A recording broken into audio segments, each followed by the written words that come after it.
This is episode 50. I don't know nothing about no fancy alcohols. Come on. I don't think he got it. But Andrew applied for one of the weirdest jobs ever.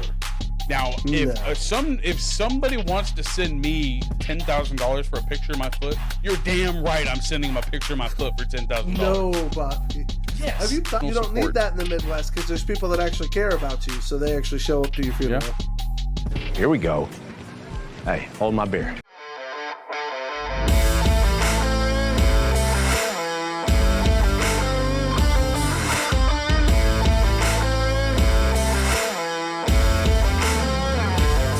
Rage Beef Jerky is the sponsor of the Chubby Buddies podcast. I believe it was 49 episodes ago today. Well, not today, but you know what I mean. Yeah, 49 episodes ago.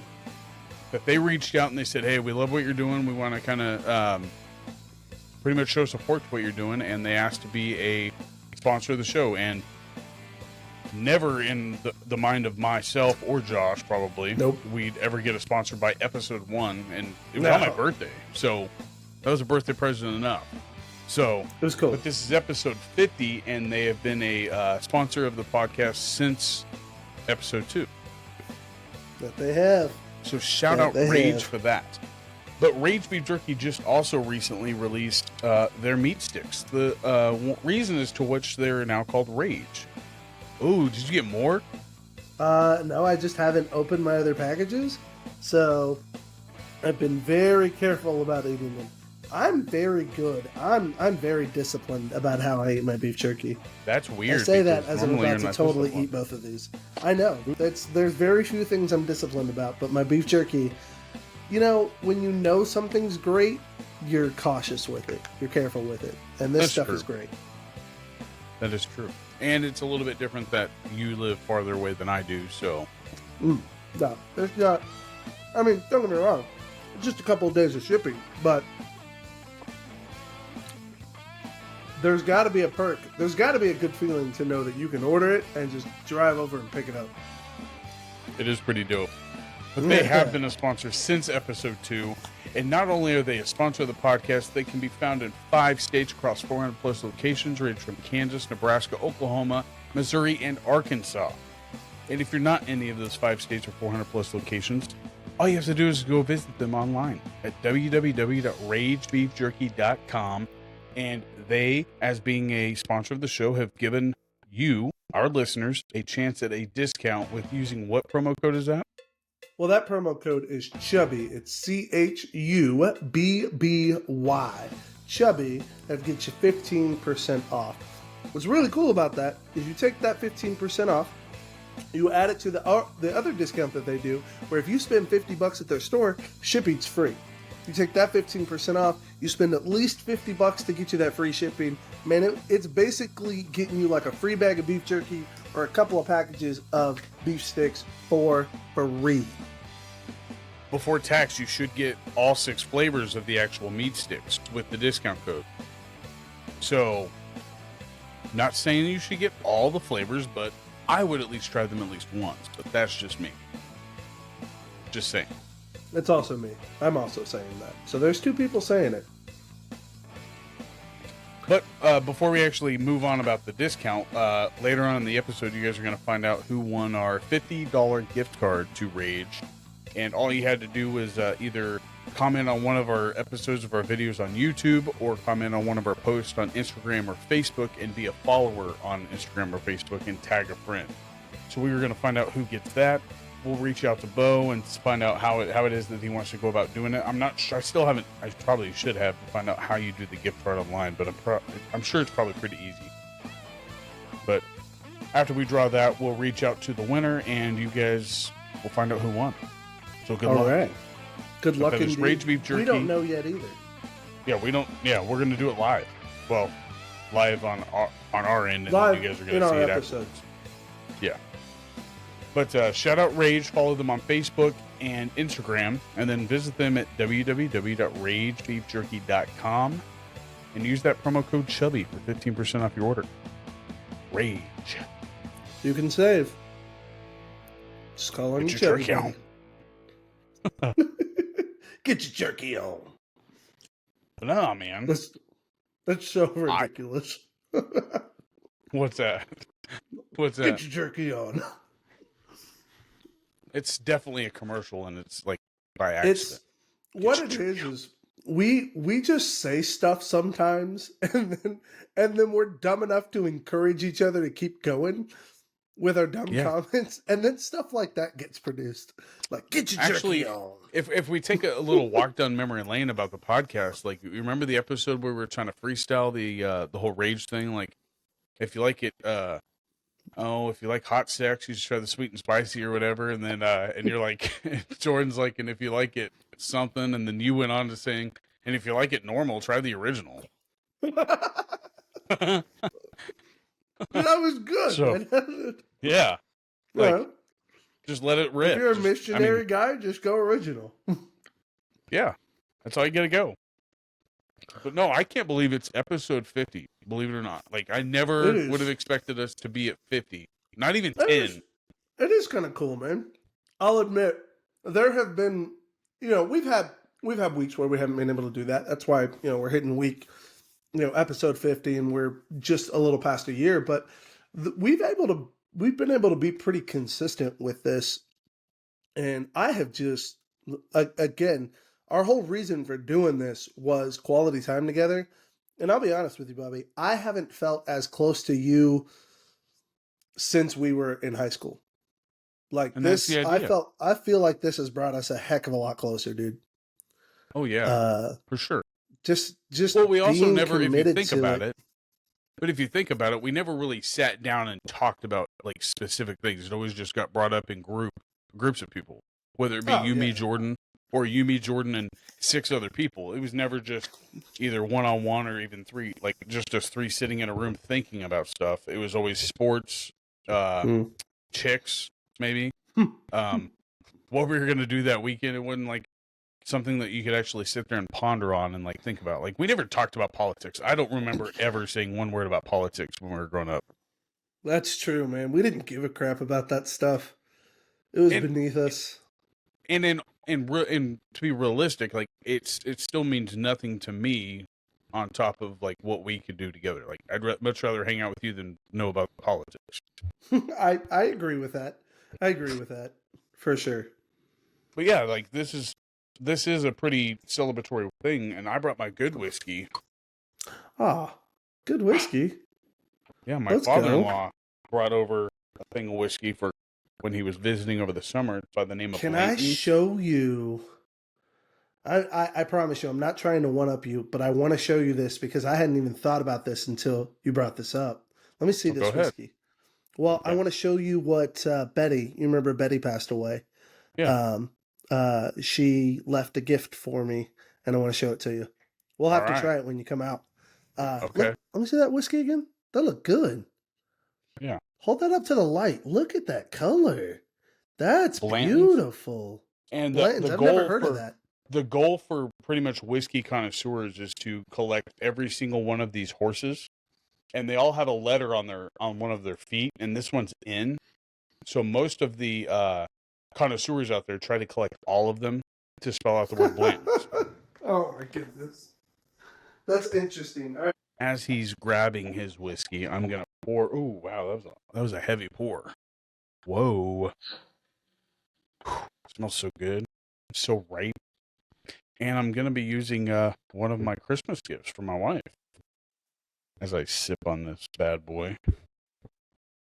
See what he got left as a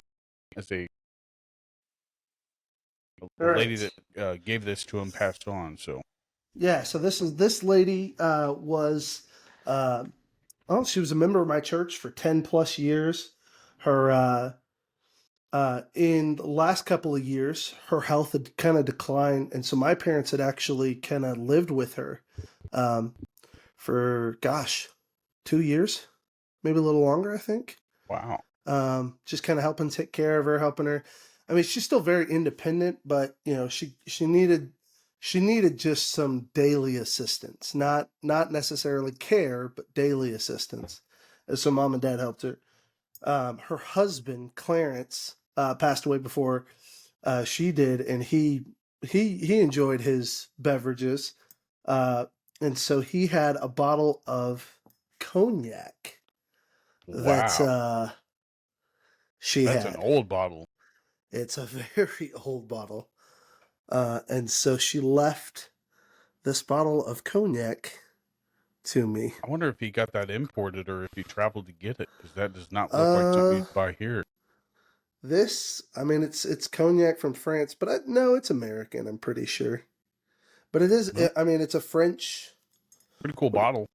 Yeah, it's beautiful bottle, but I thought you would appreciate this and I'll be honest, I've never had cognac, but that is every time I think of cognac, I think of the old SNL skit, The Ladies' Man, Leon Phelps. Yeah, Leon Phelps. But hey, no, baby. I'm yeah. Hey, ladies. But no, I'm drinking my Blantons out of a Christmas gift that Jamie got me, and you should appreciate this. So okay, let's see it. My new mug from Jamie. Oh, is that Ted Richmond? Lasso. It is It's Richmond. It's Richmond. I love it. Yeah, it's so that's Richmond. when I'm sipping my whiskey. Normally, I would use fantastic. a your norm whiskey glass, but I figured this was fitting. And that's very fitting. I love it. Celebratory. Hold my beer. Hey, look here. Hand it to me. Hold my beer. Yeah, you like that intro? I do. I'll always. It's so good, man. It's so good. And it fits us, man. That's the stupid stuff that we did all the time.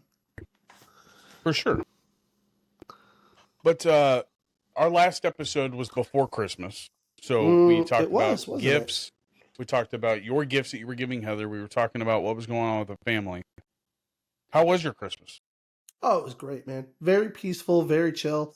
We did the morning at our house with my parents. Then kind of packed everything up, headed over to her parents for eating. The Chiefs game kind of sucked. That was Christmas Day, so I'm sure we'll get to that when we get to sports. We don't need to talk about that now. But other than the Chiefs game, it was good, man. I got all sorts of, Chris. I'm at the age now where I'm so satisfied in life. I don't need anything. I don't want for much. Usually just little stuff that's petty and stuff like that. But rarely do I want for much anymore. And not saying that there aren't nice things that I'd like to have, but truly wanting things, I haven't really struggled with that in a while. So Christmas is always kind of nice because it's not so much about what I get, but the surprises that come.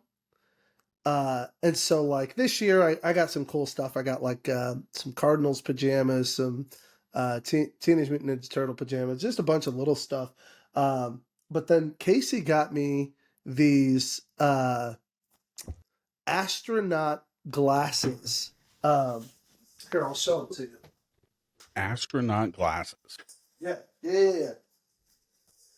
And they're just a nifty little gift, and it's you just get surprised sometimes. Oh, it's in drinking glasses. Yeah, as in a drinking glass, not like visual glasses.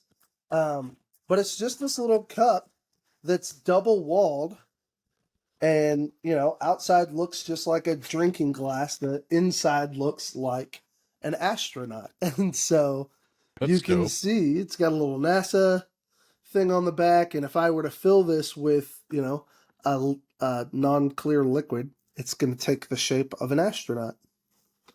It's kind of cool. Like some cognac. Absolutely. Although if I'm drinking that much cognac, I might be going to outer space. I poured a little bit of a heavy drink myself, but I'll be able to finish it and not go to space, so I think I'll be all right. So how did Heather enjoy her Cricut gift, your TikTok gift about her hair? Oh, she thought that was a nifty little thing. She put that on the bathroom wall pretty much immediately and immediately put it into use. And I was genuinely grateful because if there's one thing that drives me nuts, it's those stupid little hairs everywhere. And I love my wife, but I'm throwing her under the bus right now. She does not clean up her hair in the bathroom Okay, I have cleaned up her hair for 10 plus years of marriage. She just don't do it. It just ain't her. And we right now we have one of those little mushroom things, which those are fine, but they get disgusting after a while, especially when you're married to a husky and she sheds, seasonally. So, uh, But does she try to spell her name with her hair? That's the question. bro, she could spell her entire name with her hair, like Heather But does she try Lee it? Miller Esquire. No, yeah, But she at least doesn't try it though. No, she does try it. Yeah, she absolutely does. Yeah, oh yeah, all the time. Oh, so I'm not the only one that did it with my beard hair. No, not at all. Not at all. Okay, Bob, now I don't feel so bad. Bob is a little. You should be disappointed you couldn't do Bob. That's pretty easy. I only lose like 3 beard hairs in a shower though. Like, dude, for every shower. Heather's hair is just so full. Like, the volume is insane. Like, she can lose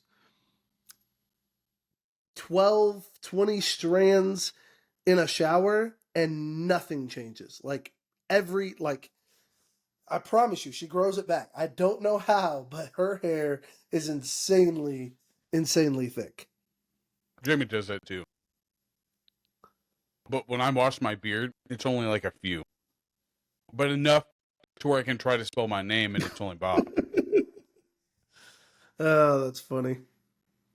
So is there anything new going on with you and Heather with any news about the truck? Any news about any ongoing?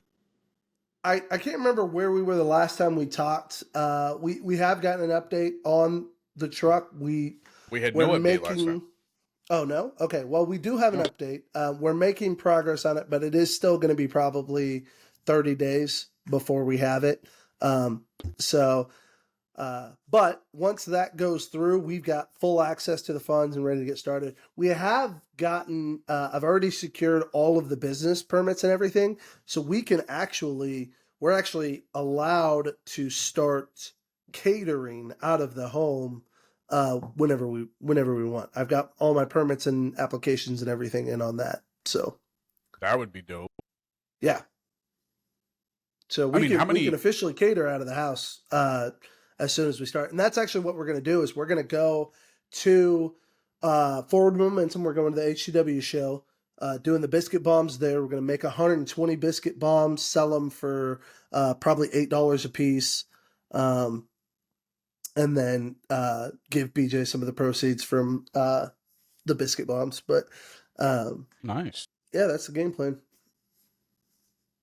So, but they're good size, man. When you're talking catering, though, like what type of things have you planned on catering? Because I can't imagine a wedding wanting to do it, but maybe like a what do they call those? Like the dinner before. Sure.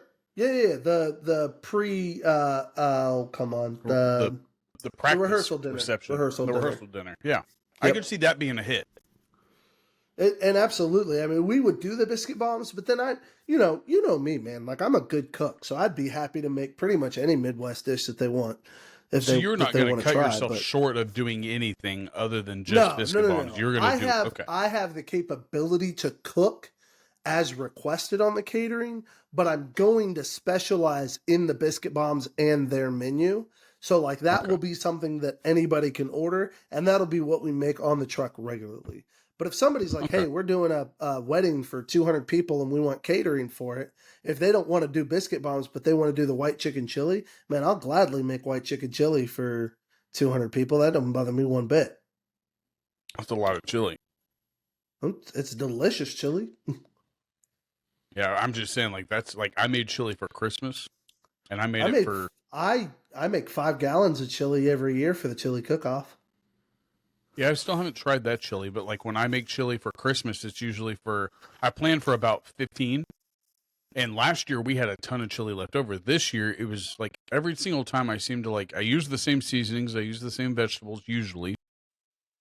Every year it seems to either taste a little bit different because I started it earlier this time, and I think that's the key is letting it simmer and let the flavors all blend together and marry. Absolutely. It was a much more I guess full-bodied chili. It was delicious. Everybody when I make chili, I start it the day before. Always. At least I started mine the at night 9:30. I started mine at 9:30 a.m. and it was ready by 5. So like when I make my white chicken chili, I'll start with my I'll combine all my beans, I'll cook my chicken, I'll simmer my chicken in the peppers and everything like that. And then what I do is I add all the tomato sauce and everything, um, or sorry, not tomato sauce in that case. That would be regular chili. But I add the chicken stock and the cream cheese and everything, or not the cream cheese. I don't add the cheeses until right before I serve. Everything else gets added the night before and cooked overnight, like simmered overnight and throughout the morning. So like a And then whenever crock-pot you're type ready setting, to like you slow absolutely. cook it. Absolutely. Slow cook Yeah. as long as you can, because all those, you're absolutely right. All those flavors come together. And then the flip side to that is too, when you have leftover chili and you stick it in the fridge It for a tastes couple of better days, the next day. oh, so much better because it's now chilled and those flavors are even more so combined, and oh, it's perfect. So good. Well, like what's crazy is that like when I plan for chili, I plan to have like chili, I guess, inspired dishes also the next Yeah, couple days. So like oh, absolutely. If chili you're Frito making pie. chili Oh, Frito man. pie or chili dogs has to be on the menu at some point that week. I'm not too much of a chili dog fan, but I will serve them to Jamie because I know she'll eat them. I love chili dogs. Heather has to have beef hot dogs, but other than that, we're groovy. Yeah. I If I love eat a hot dog, it I better love be all a the beef hot hot dogs. dog. No I way, can't eat dude. all Give me a hot regular dogs. hot dog. I can't. Give me a regular hot dog. They're so much better. Why can't a regular hot dog be beef? A regular hot dog can sometimes have beef, but a regular hot dog is usually pork. Pork And and I some chicken. usually don't eat hot dogs because I've seen how they're made and it creeps me out. Bro, I get it. They're gross, but man, it's an American staple, and they like the process of making it is gross. The taste of a hot dog is delicious, and you will never Mine's tell got to me be it's burnt. not. It's got to have mayonnaise, Mm-mm. cheese, and sauerkraut on that sucker. Perfectly toasted. Get that outside skin nice and crispy without making it burst too much. Ooh, I'm Nice a and better juicy, cheddar so guy it's myself. holding. Better cheddars? Oh, Oh, no. I will tear those up. What? I should like those. I should like those, but I never have. I think it's the cheese that they use. It just doesn't taste right to me. It's Johnsonville cheddar, man. Doesn't taste You're good. crazy. Huh? Either Yeah, way. Tell me about your last date at Silver Dollar City, man. Oh, dude, it was so good. Okay, so check it. And wait, what's the last date mean? What does the last date mean? Well, I'm going to explain. I put that in the notes for a good reason. So Silver Dollar City closes at the end of the year. With us moving to Florida, this is going to be the last time we get season passes. So this will be one of the regular things that we do because we've lived here now 11 and a half years. And for probably 10 of those years, we've had season passes. So one of our regular things for a cheap date night is just to go over to Silver Dollar City, walk the park, ride some rides, you spend maybe $10 on drinks and a snack food or something like that. But all in all, you got a great fun date night that's already, we've already had our season passes, so it takes care of it. So in this case, something I do every year is I take Heather on a date night to Silver Dollar City to see the Christmas lights. So this was kind of our date night. But on top of it, we had a friend of ours who works at the park, Jessica. She's one of the area hosts is what they call them. Those are the people that, man, what's incredible is you walk through that park and it looks incredibly clean all the time. And you don't even think about the fact that there's 20,000 people walking through that park with you. That shouldn't be that clean. And it's not as if everybody is amazing at throwing their trash away and stuff like that. Is that they have some amazingly committed employees who believe it's their mission to keep that park looking amazing. And Jessica's one of the area hosts. That's what her job is. And she does that to a T. So anyway, she gave us what's called a tasting pass, which is basically, pretty much every restaurant in the park has like a bunch of different options you can have. Well, tasting pass lets you go and pick 5 different things for like a set price. So we had basically had 5 different things to go try for free and just go eat. So we had, gosh, what was it? It was Philly cheesesteak fries. We had I had those. a cheeseburger chowder. There was we had these Italian breadsticks. They're basically like the cheese stuffed breadsticks. They weren't bad, but they were kind of, it was a little school lunchish. And then I got a cheesecake waffle cone. So it was a waffle cone, but instead of filled with ice cream, it was filled with like whipped cheesecake. Is that in that first bakery when you first come in? Yeah. No, not that bakery. Not in that bakery. A little further up, but still on top of the hill. Okay. There's a little. I sort of know where you were called at. Taste of the City. And then Heather got something too. I can't remember. Oh, walking taco. She got a walking taco. Those are always good. Those are good. Always good. Always good. Can't really Megan? Go. I mean, I did not, man. They were Megan super big. I think their schedule was super full. So, but I shot him a message and said, hey, if you have any free time, I'd love to see you. Nate and Brecken are here too. So I'm hopefully going to get a chance to go see them. Yeah, I suck apparently at checking Facebook messages. And so How many messages do you have for me? Bobby, I don't know, dude. Let's see here. I mean, you usually looked at them, but you just don't respond. It's no biggie. That's the problem, man. Like if I'm distracted when I look at something and I don't respond right away, if I don't have that notification there anymore, it's lost to me. And I don't remember it's there. And I don't go and check I'm not regularly flipping through my Messenger app. And apparently I don't have notifications set up on it. So, but Brecken and Nate are here. So maybe, but I don't know, dude. I kind of feel bad because those are my friends. It does. It makes me feel like a bad friend. They come to visit. They come to have some vacation time and want to see me, and I don't even know that they're here or respond to their message. However, I did text them. They said they're still here. They're possibly leaving tomorrow. So if they're still up for it, I might go see them after we're done recording, or I may go catch them. Brandy's? I think maybe, but I don't know for sure.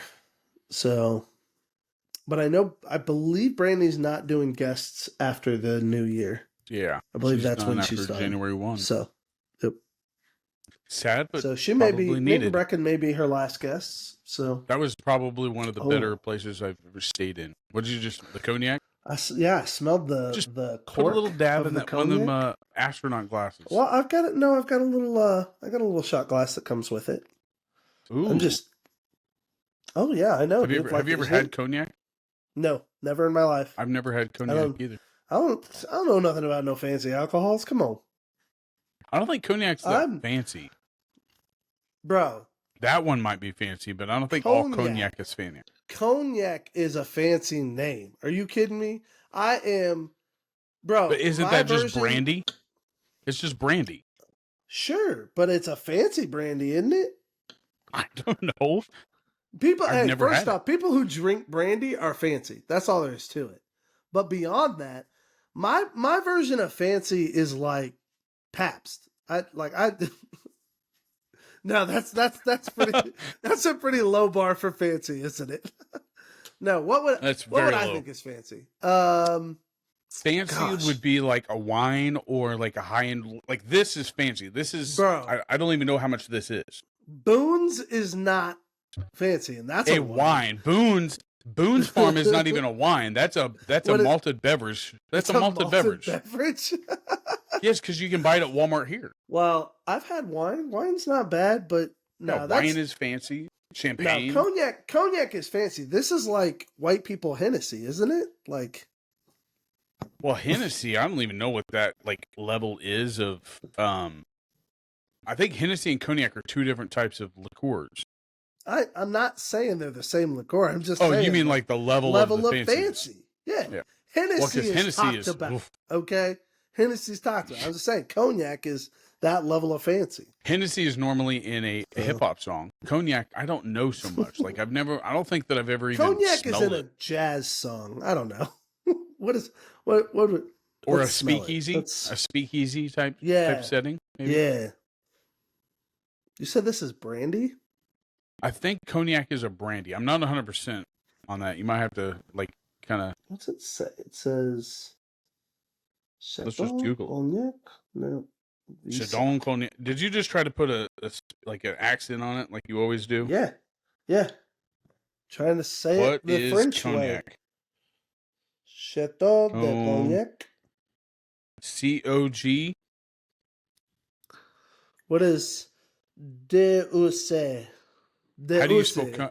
How do you spell the cognac? Is it COGNAC? Yeah, COGNAC. And it's DUSSE. What is cognac? Cognac. Okay, cognac is a category of brandy named brandy for the Cognac region where it is produced. The grape-based Cognac, France. distillate is a protected French appellation d'origine contrôlée, which requires the adherence to specific rules during production of the spirit. Wow. Hennessy is a cognac. Ho-ho! Hennessy is a cognac. Who'd have guessed it? But I didn't, like, I was guessing about the brandy thing. I was just putting, like, E&J is a brandy, and E&J is also a cognac. That's not bad. It's very smooth. I've just never had it. What kind of alcohol is cognac? It is a type of brandy, and so it's in the same level of whiskey, essentially. I like it. It's not bad. So, I don't know. Hey, you learn something new every day, and I'm more than happy to learn something on here with you. All right. And as long as it's nothing math. So you had your last date. I believe I was on a ride in Silver Dollar City. I can't remember what it was called. Maybe you can help me out. I got a cowboy hat afterwards. Like it was a red American flag cowboy hat. Which one was that? American flag cowboy hat. I wrote it with Casey and Sky. It was just us three. After I got off, I bought a cowboy hat. Was that Outlaw Run? That might have been. Maybe. Was it a wooden roller coaster? Yeah.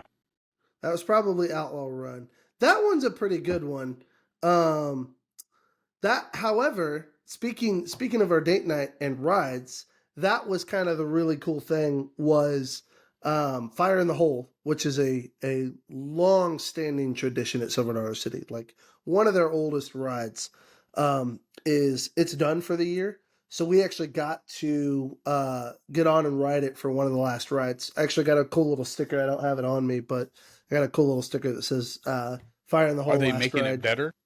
Are they making it better, or are they just getting rid of it? Yes. They're making it. No, they're getting rid of the original ride.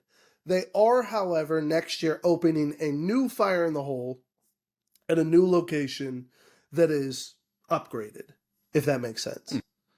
So this will be the last ride of the original ride, though.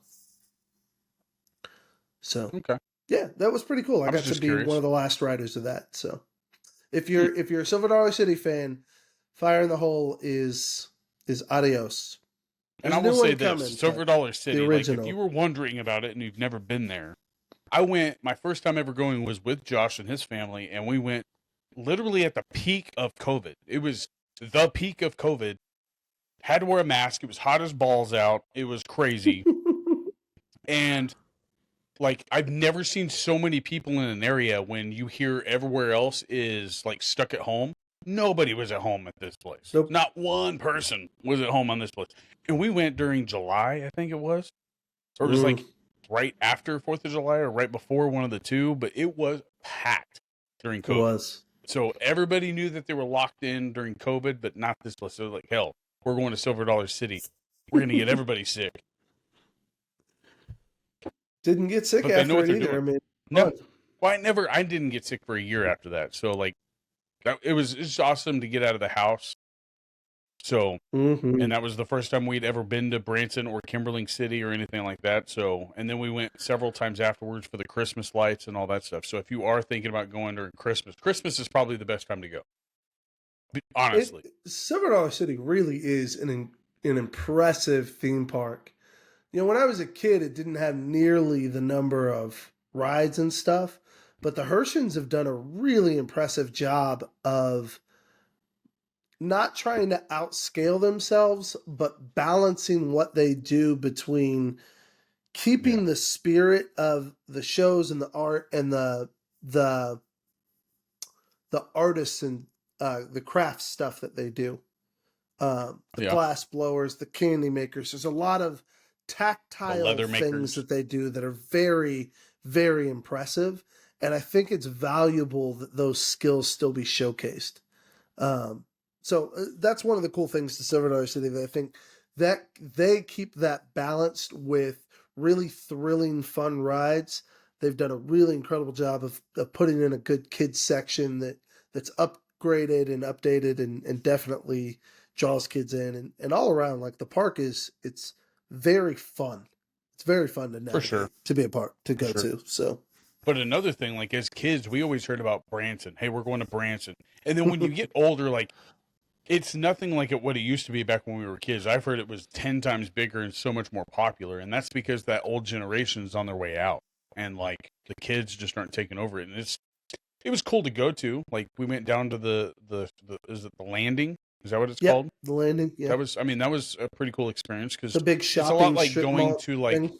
the plaza in Kansas City almost, is what it kind of reminds me of. But it was still pretty cool. It's just cool, especially when you're just stuck in your house during a pandemic that's going on, and you have to. You want to get out. So lots of food options. Sure. We tried that. The Mellow Mushroom Pizza place. Love that place. Jamie found her favorite coffee that no longer is there. That coffee place that was there in Kimberling. That was one of her favorite places. Yeah. She has a couple shirts for that. What was that called? Something Big Bridgeview? and Twig or something like that? No, some Twig. Something Twig. The ice cream? Are you sure it's not the Funky Twig? The Funky Twig, yeah. That's an ice cream place. It's still there. Oh, well, they also served coffee. Yeah, they serve coffee too, but it's still there. But is it in the same location? Yeah. They're in Kimberling? Oh, I thought they moved. Nope. Okay. Nope. They own the owners actually own that shopping center. The Buttonwood Plaza that's there. The owners of the Funky Twig actually own that whole plaza. Oh, okay. Yeah. But I mean, they've got so much to do in that whole area. So if you're bored, then I suggest going to Branson. 100%. Oh, absolutely. Branson is definitely a good place to go. Did you hear, Bobby, that Branson's actually the vacation home of the Kansas City Chiefs? The vacation home of the Kansas City Chiefs owner? No, of the Kansas City Chiefs. Like, that was something they did this year. They partnered, the city of Branson partnered with the Kansas City Chiefs to be their official destination or vacation destination. I mean, look how many people came from that area. You've got the maker of Bass Pro Shop. You've got several. I think there was several. The St. Louis Rams owner, I think, lived over by there too at one time. So there's a lot of people that live in this area. It's kind of surprising. Not really. I mean, it's so big and spread out. Like, who wouldn't want to live there? I found out that I think Don Johnson's from this area. Really? Do you know that actor? Yeah. Yeah. From what was that? Miami Vice. Yeah. Is it Don Johnson? Yeah. I have to look it up, but I'm pretty sure he's like from right in this area, like one of the small towns right around here, like Reed Spring. Like, huh? And I have to remember if it's that he's from here or if he's currently living here. I may have. Well, when I was on the lake with Brandy and her now late husband, he was showing us a mansion that'd been for sale forever, like right off the lake. Yeah, and it's like the glass mansion. That's the wild. Glass mansion. Okay, no, I was right. Don. Oh no, I wasn't. Don Johnson. Oh no, yeah. Don Johnson was born on December 15th, 1949, in Flat Creek, Missouri, which Flat Creek is just right down the road from us. There's we actually go to a restaurant all the time over in Flat Creek. Headed towards like Springfield then. Actually headed a little bit. It's actually headed just more west towards Joplin, kind of, but back in the curves, if you know what I mean. Oh, okay. Yeah. Yeah. That's cool. Wow. So yeah, And then it says that he graduated from Wichita South. So, Wow. I didn't know that either. Small Don world. Johnson's from our neck of the woods. Don Johnson. Wow. The only How like about famous it? person that I can think of that was actor-wise from Kansas was Christy Alley. And then also the guy from Speed, the bad guy, he's from Dodge City. Really? He's now passed. Yeah, he was in he was in Hoosiers. He played the alcoholic. Dennis Hopper, right? Yeah, Dennis Hopper. Yep, he's from Dodge City. Dodge City or Garden City, one of the two. I did not know. That's kind of wild. Yeah. So That is Kansas kinda isn't wild. not on the map. So, but Hey, it's not only is it on the map, it's right at the center, baby. We Facts. are the center of, the I don't United know. States. I guess. Well, actually, yeah. we are. The geodetic datum is in Osborne, Kansas. Osborne, Kansas. Osborne, Kansas. Can you say that word again? Osborne, Kansas. No, before that. The geodetic datum.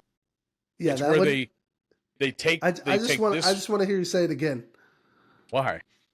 Just The say it again. geodetic datum. The geodetic datum. Yeah. No, But one what? more time. No. You're not. Tell me you're why. not saying it because I love it. That's the smartest freaking word I've ever heard you say in my entire life. I was a don't history know major. word. I don't know that phrase. This is the first time in 30, 25 plus years of friendship that you have surprised me with a word, and I just needed to soak this moment up. Okay? Can you So you've say never it for heard of me that? So you've never four heard of more it. times? Just four more times. Geodetic. The geodetic datum. The geodetic datum. Datum. The geodetic datum. That's 4. It's so But great. no, do you It's know what so it is? great. I Do you sure have any don't. idea what it Could you is? tell me? I sure would Well, love to know. now, I don't know if they still use it, but back when the Postal Service was like at its high, at its peak, they used that to measure off to the next post office. So that's where you get your miles from this post office to that post office for your shipping and all that stuff for stamp and postage. Okay. So like And Kansas, the geodetic datum, said it 5th time, is measured from here to there to let you know how many, I guess, not necessarily how many postage stamps you need, but also how many miles it is to the next post office, or okay. maybe how much money you might need for shipping, stuff like that. I mean, that's not all they used it for. That's just one of the, I guess, things that you learn in history. But that So there you go. geodetic datum, it's right there in Osborne, Kansas, yeah? Yeah. Osborne, right, I Kansas, love or it. Osborne County. It's either Osborne, love it. Kansas, or Osborne County. Yeah. But yeah, That's that's pretty the cool. center of the geographic America, I guess, states of America. So Okay. anything outside of Alaska and Hawaii. So there you go, folks. The You'll learn some shit here, man. geographic, no, not geographic, Geodetic datum. geodetic That was not datum. in our notes either, so There you pretty go, bizarre. folks. Again, why I was caught off guard. Love it. now are you Love going to it, Google buddy. this when we get off? So, I Bro, mean, I am so going to spend 30 minutes just learning about datums and any type of I don't know what date. No, I think that's just what they call it. I don't know, like, A necessarily geodetic what datum. date. Sure.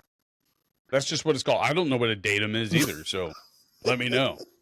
Geodetic is a geography, so, I mean, I would assume. Geodetic, just hearing the words, I would assume it's a classification system.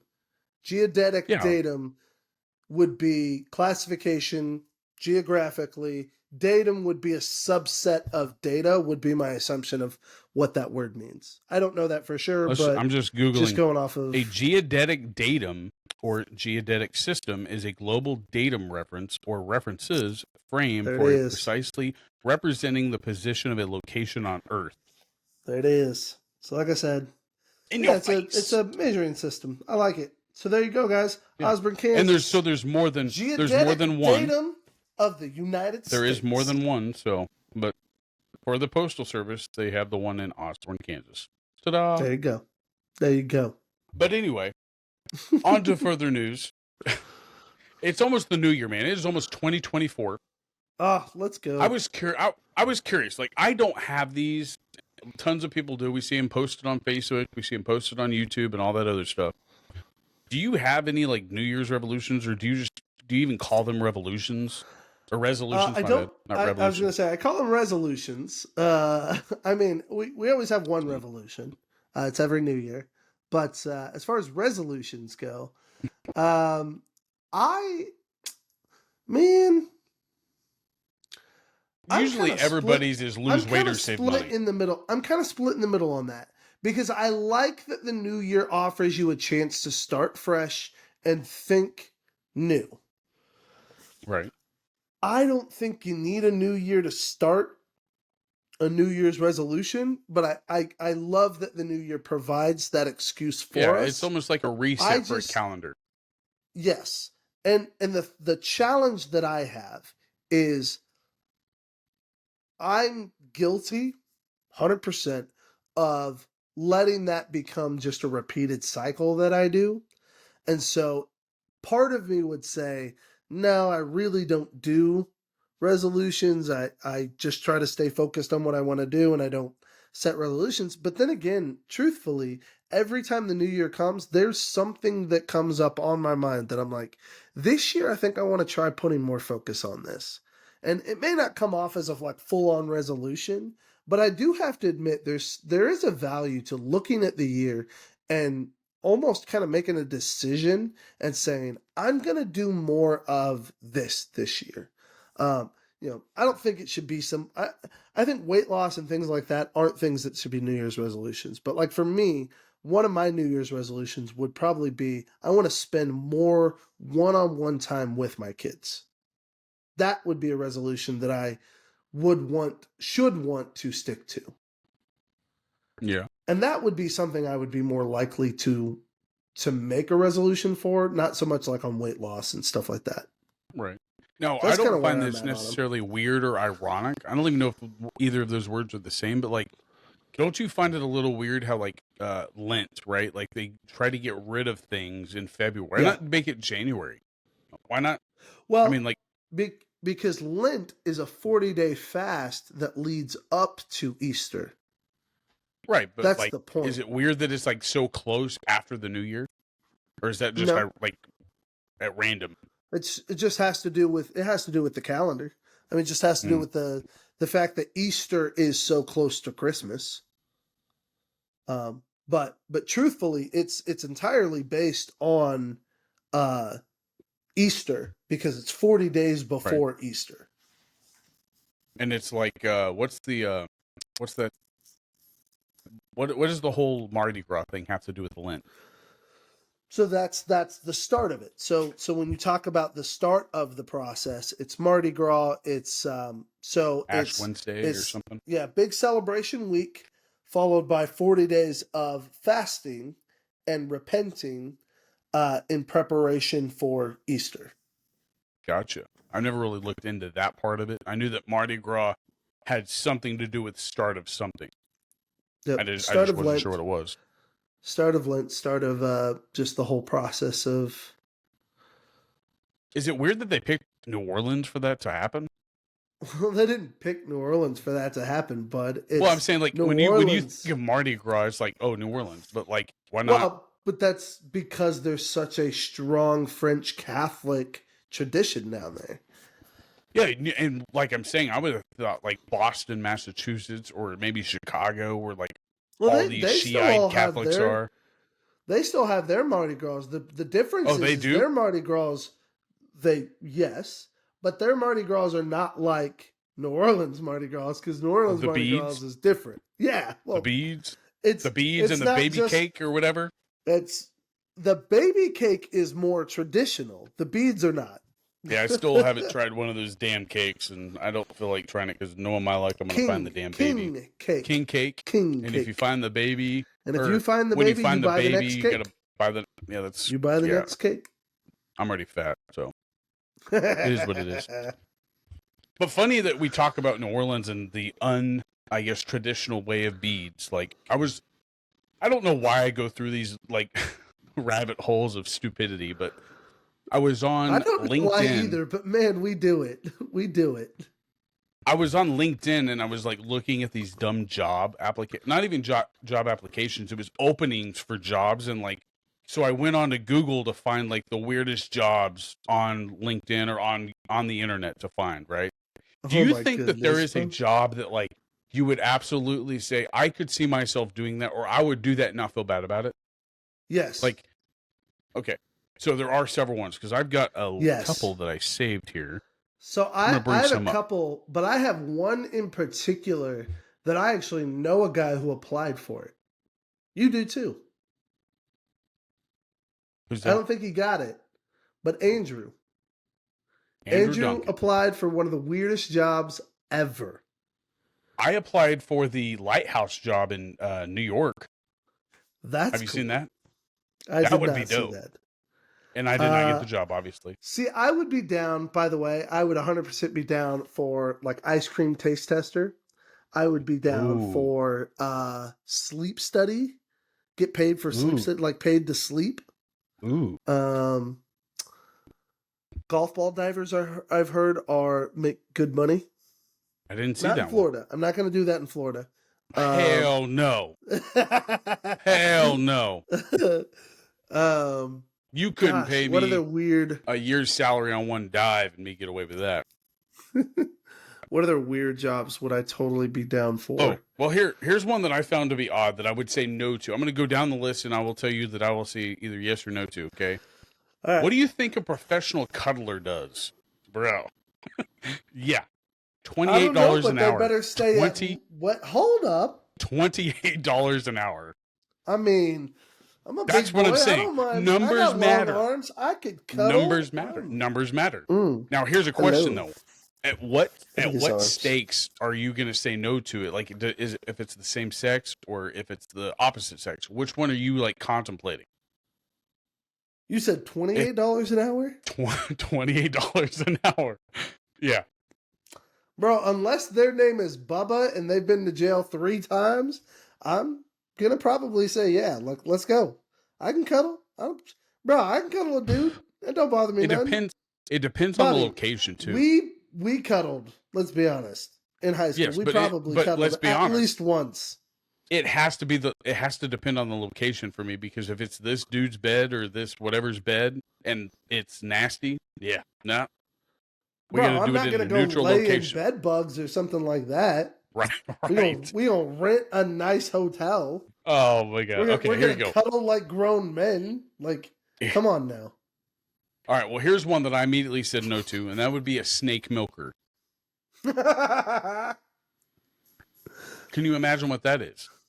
No, hang on. Are they milking the venom out of a snake, or like? There you go. What else is there to milk on a snake? Extract venom from snakes for medical research and anti-venom production. Nah, you know what that means? That means you gotta grab a snake, put your fingers close to the bitey bite, and not get bit. Mm-hmm. Now, Josh, you mentioned this earlier. Oops! You gotta get anti-venom and spend $500 million to survive. Yeah. All right. You said this one, a professional sleeper, pretty much a test dummy for like mattresses and stuff like that. That would be dope. Absolutely. No, they didn't have a price per hour for that one. That's one that I was like, All right, here's one that kind of blew my mind. A professional pet food taster. Pet food taster? Pet food taster. When I tell you the hourly wage, you and I both will go, holy shnikes.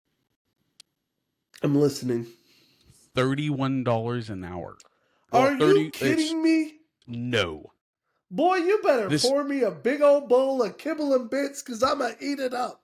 $31 an hour? Give me beef wet flavor. cat food? Give me seafood flavor. Give me chicken flavor. I don't care. I'll taste it all for $31 an hour. That seafood flavor is probably the seafood sensation from Subway. Yeah, I'm just saying. Right, baby. I already had that all the way through high school. Why wouldn't I enjoy it in some delicious meat-filled treats? Come on, $31 an hour. Are you kidding me? All right, here you go. Here's meow, meow, meow, meow, meow, meow, meow, meow. Yeah, give me some of that meow mix. Chicken sexer. What? Oh, wait, hang on. I know this one. That's the person who's responsible for determining what sex the chicken is, right? Because that's apparently really freaking hard to do. Apparently it has to do with I've heard that. It has to do with now I don't know about chickens, but like mammals, it has to do with the shape, or I guess the length of their gooch. Or what do you call that? The taint. It's the length of their taint or gooch. Did you know that that's how they determine that in mammals? Did you not know that was even a medical term? Was a taint? Because it taint funny. Here we go. Isn't the gooch and the taint the same thing? Just a question. Here's one Josh I think would be good at. Here's one I think Josh would be good at. Rent a friend. I got you. You offer a companionship to individuals who are looking for someone to hang out with or attend events. And guess how much them some bitches get paid? How much? $200 event. So if you get $200 just to go be somebody's buddy in an event for a minimum of an hour, bro, $200 an hour. That's done. nothing. Sign me up. I'll go watch you graduate. I'll go watch you graduate. I'll go be your buddy. I'll go sit in a bar with you for 3 hours and watch the game together. Like, that's nothing for me, man. All you got to do is pick up the tab. Like, you ain't. Well, yeah. Hang on. There's some decent work out there. I need to get my application. I'm just saying. I need to get my. Now here's resume. one that, and here's the last one I wanted to bring up because I wanted your honest opinion because I wanted to know how like homosexual it sounded, because I don't want it to come across as that like it is gay, but it sounds pretty gay. Like, if you know what, when I tell you this, you're gonna be like, whoa. And the reason why I say that, like, I would question doing it because of the pay. Okay. Apparently the website OnlyFans, right? Apparently they hire people to be in chat rooms and sit there and talk like the person that they're viewing, right? And to talk like, yes. Okay, check this out. Bobby, so if you're in there with, check this out. Hold on. Guess how much they get paid, bro? Let me just tell you the number. Let me tell you a number. Half of these people are making anywhere between $50,000 to over $4.8 million a year. $4.8 million a year. And the person that they're hiring to do the chats is making 15% of the money. Bro. Let's just go the median here, okay? What's in the middle of 4.8 million and $50,000? What is that? Bobby. I'm asking. What is it? No. You wouldn't do it? Because it's not a middle. First off, that's not how that scale works. They are literally showing you an outlier at 4.8 million. I promise you, it's not evenly scaled. Of course. Like that. Okay, so let's just go $50,000 for a year. No. 15% of that. What's 15% of that? 50,000 for low end. Yeah. 15% would be 7,500. That I would not do it for. No. There you go. That's too gay. That's gay. 7,500 to be in a chat room as some dude while he's showing, like, talking. He's like, "Hey, baby," blah blah blah, and you have to answer back as though you're that person on camera. Like, "Hey, baby." Yeah, I would totally do it if it was like in the $8.4 million range. No. 15%. No. Oh man. No, Bobby. That was fun. That was fun. I have to admit that was fun. Professional Cuddler and there's another one, a Fragrant Smeller. I think I already do that with beard oils. Yeah, I could be a fragrant smeller. Rent a friend. Human statue is another one. If I have to identify what the smells are, I don't think I'd like a sommelier, or something like that. A sommelier. Yeah. Oh, dude, check this one out. Here's another one that you've probably seen being in the religious side of things. A professional mourner. I have never seen that. I promise you. That you know of. No, dude, that's L.A. You'll find that in L.A. You're not going to find that in the Midwest, Attend funerals and mourn as a hired mourner to provide Yeah, see, emotional you don't support. need that in the Midwest because there's people that actually care about you, so they actually show up to your funeral. And then you have the grand old personal item sellers. So the ones that sell like their used clothing, and also the ones that sell Bobby, pictures. no. The ones that sell pictures of their No. feet. Now, No. if somebody wants to send me $10,000 for a picture of my foot, you're damn right. I'm sending them a picture of my foot for $10,000. No, Bobby. Yes. Have you thought about? Hell Have you yes. thought about what they're doing with that picture of your foot? Have you? I don't care. Have you thought about what I'm going to do with that $10,000? Just saying. Oh. You can put anything on a number, bro. And $10,000 for a picture of my foot? I don't have a pretty foot enough as it is. Okay? So I don't care what they're doing with it. I'm just saying. Now, the whole weird clothing thing, that's not happening. Yeah, no thank you. Nah. But I'll send them a picture of my toe. No, I would do some of those jobs. I would not do not do all of those. Let me tell you what Andrew's job that he applied for. My bad. I interrupted that part. That was No, you're good. I love that it kind of waited till the end because I think it's actually one of the coolest weird jobs that are out there. And he legitimately applied for it. He didn't get it, but he legitimately looked into getting this job. Are you ready? I'm ready. His job was to watch bananas ripen. Banana ripening moderator for Dole. And how did he not get the job? Sit in a room, not just sit, but like literally to walk around a room where all these bananas are stored and keep track of them and say when they're supposed to ship out because they're ripe. So his job is literally to watch bananas ripen. Would have been. And did he get an interview? $65,000 a year. Hell no. That's too tedious for me. I'd rather cuddle. I'd rather cuddle with a batch of bananas. 65,000 a year. I can find. I'll send 2 pictures of my feet. I think you might have to send 3. I'm fine with that. Like I said, my feet are not the greatest looking. So if somebody's really sitting there going, he got some nice feet. Please, nobody be saying that. For the love of Jesus, hey, nobody. If any of our listeners want a picture of my feet for $1, I'll send you a picture of my foot. I'm just saying. Don't take him up on that. He is serious. You do not want a picture of his feet. You're damn right I'm serious. But no, that would be a legitimate job just because, like, if you think about it, you really do need somebody like that. I mean, granted, are they around the clock? Probably not. But the lighthouse operator, that would have been probably one of the coolest things that I would have ever had as a job. I'm just saying. Y'all, Heartland Championship Wrestling, at it again. Here we go. Let's give you the heads up. Leavenworth Local, they're going to be January 6th. They're going to be there for Forward Momentum. First show of the year. It is going to be a blast. You don't want to miss it. Now, the I-70 hot tag's already announced. The illustrious Ray Leon, he's going to be facing the wild card Anaya for the main event.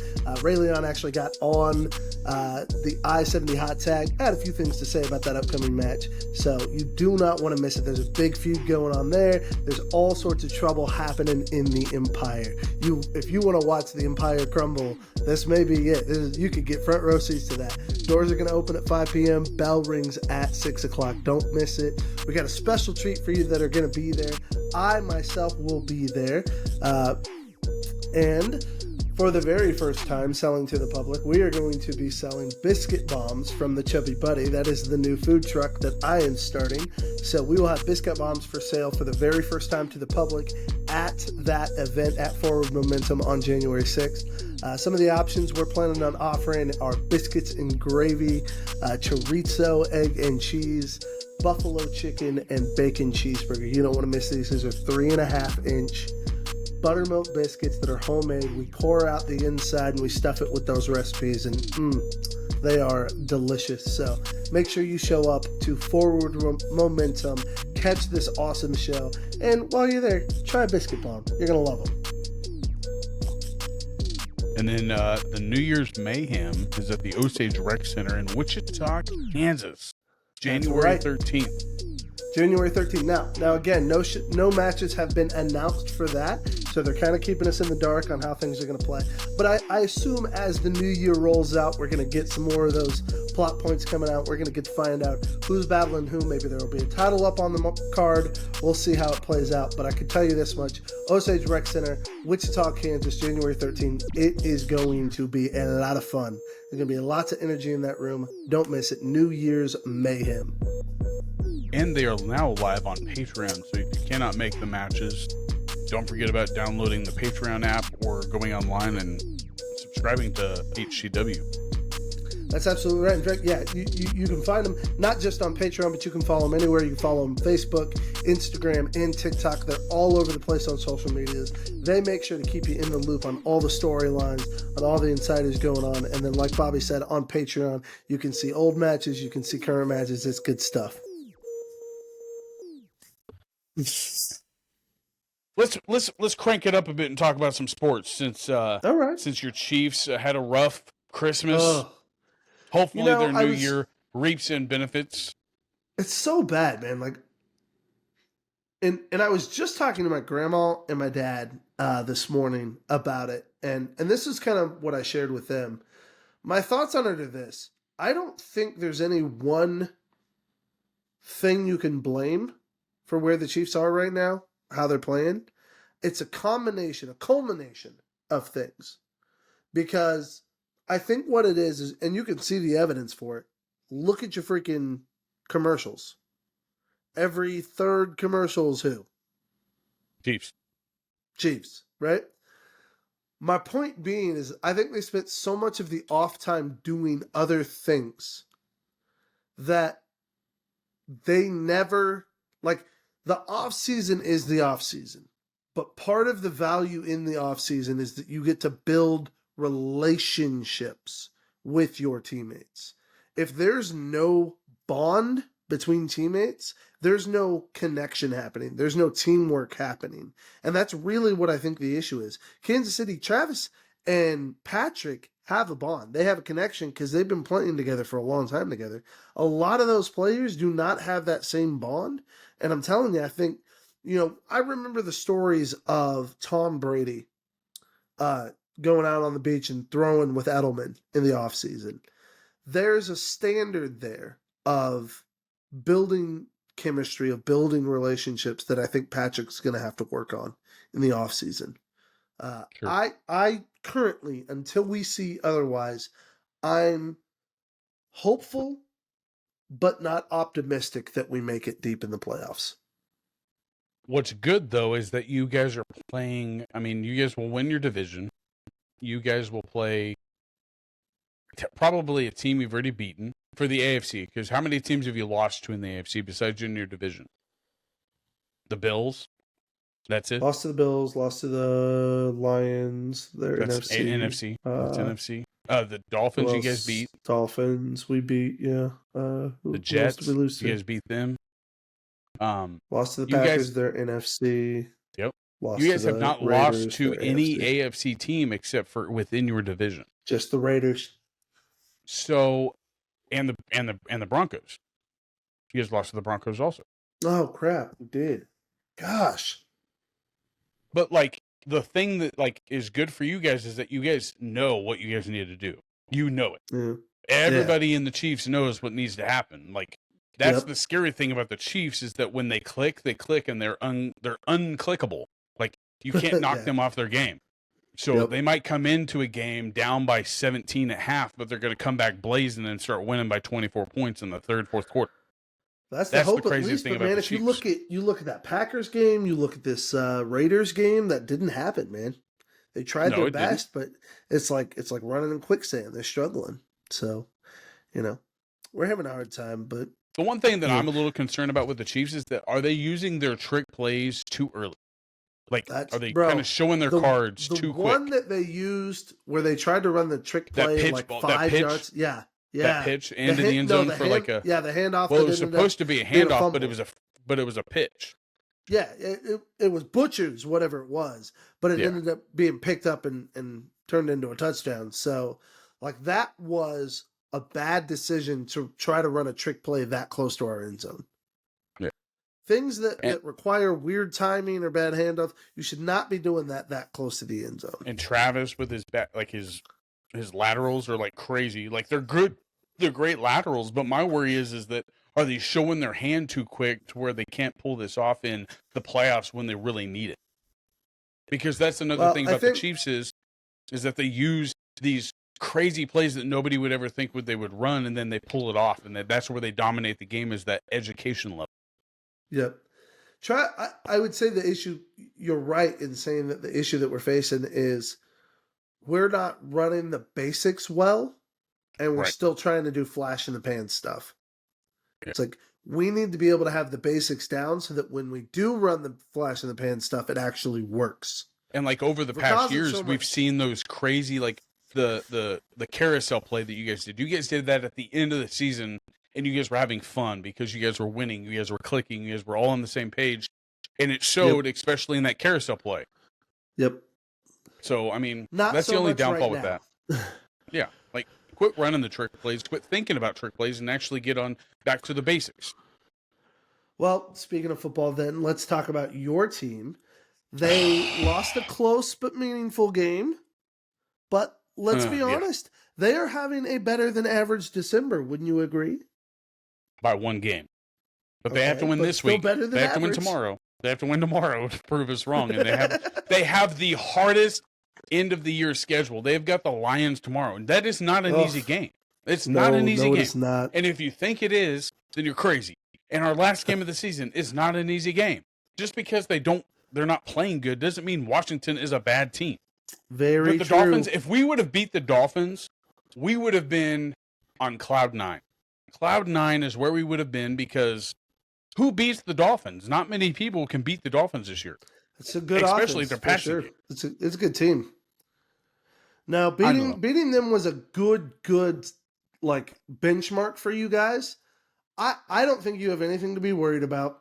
Even if you for some reason lose to the Lions, I think you're already locked into the playoffs. Not yet. If we lose out and who is it? I think it's no, it's not the Rams. There's another NFC team. If they win out and we lose out, there's a chance that we could be kicked out of the wild card. We're a seed 5. Ooh. Yeah, we're a 5 seed, and those 6 and 7 seeds. I thought you were pretty seeds much locked in already. Okay. The only one that we could beat, the worst case scenario is that we're a 7 seed. Then we would have to play a 2 seed. That's our worst case scenario. But I think there is one word where we're not in it, and I think somebody showed it, and I don't know what team it was. Well, hopefully you guys make it. I think you guys are going to make it.